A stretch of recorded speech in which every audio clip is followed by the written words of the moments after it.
we went into Arizona, and there's a place that's well known. It's not one of the most famous places in America for it, but it's well known because it's on Navajo reservation, and it actually extends over into the Hopi area, and it's the Mauna Ave.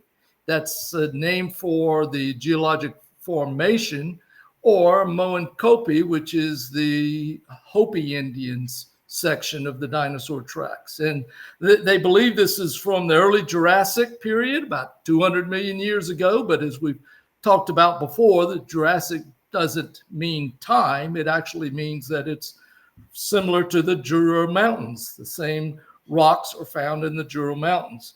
And these tracks are in a limestone mud, and then that's been buried and covered up. Over the top of it is these red sandstones. All right. So here's just one of the tracks. And hold up. And one of the things about these tracks, there's lots of different ones. And one of the things that scientists that have looked at it says that it's really not possible to determine the specific types of dinosaurs. And we're going to talk a little bit about that. But they weren't all the same. But there are some quite nice dinosaur tracks in there. Let's see. Why is it not going down?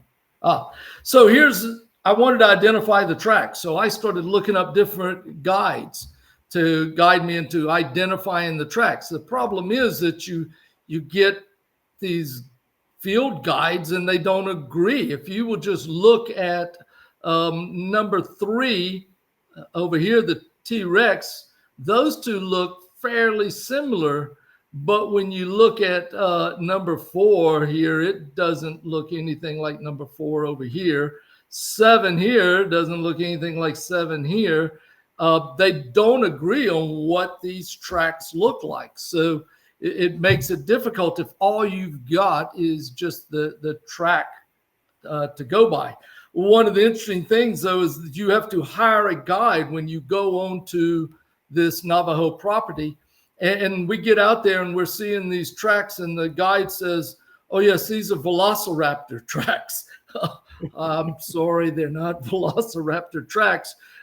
In Hollywood, yes, the velociraptor is 8 feet tall? But in reality, it's like that turkey that Steve showed. As well as the fact that, to my knowledge, I think I'm correct in saying this, that Velociraptor has never been found in any deposit in the United States. Yes. It's also, these are supposed to be Jurassic rocks, and Velociraptor is a Cretaceous dinosaur. So there's multiple problems with that interpretation. But they're going to tell you whatever you want to see, because there were other formations in the rocks, and they said, these are bones. And you look at it and go, no, that's just iron nodules. And I've heard from others that they'll say, well, this is an egg, a dinosaur egg. And it's like, no, that's just another unusual formation, an iron nodule. But the point being that it's very difficult. Nobody was there to see these tracks laid, and all we have are the bones. And so my question to those following this is, what creature has this bone structure? And what do you think its footprint looks like?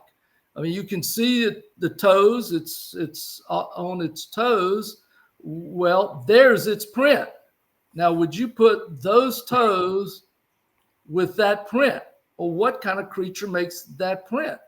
Well, one that's got a lot of flesh around it, that actually has a padding, and it walks on its toes. Now, what creature walks on its toes but has a lot of padding? Well, if I show you that picture, you might be able to get it. And that's right. It's an elephant.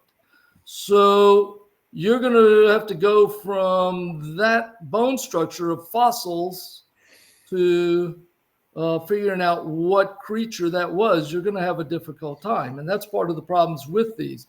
Yet, when you look at this formation, they've got numerous different creatures that they, quote, have identified from the footprints. But I think for many of these, it's just a guess.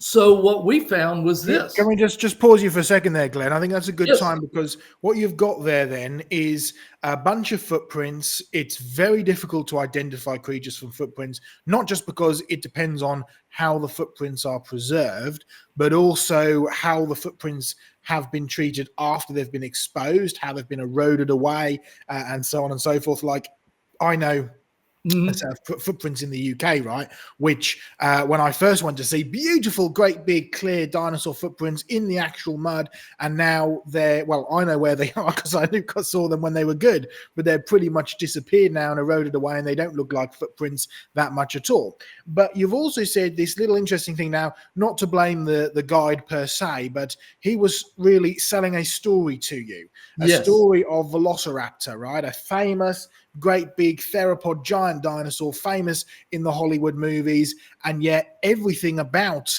what we know about Velociraptor tells us that they couldn't possibly be Velociraptor footprints. The size is wrong, the deposit is wrong, the rock type is wrong, right? And so even the location is wrong.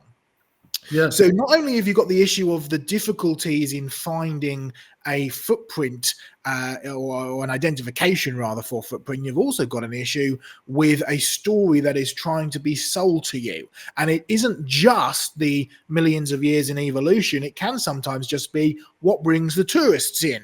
Now, if you remember, I think it was about 5 or 6 weeks back, we did a two-part program, similar to what we're doing with Glenn now, a two-part program with Craig on his travels up through Australia. And Craig, you visited one particular area, Winton and that sort of area, where there was also a story being sold, a story that's become famous even around the world, because there's casts of these footprints in the Natural History Museum in London where they're also being sold a story. So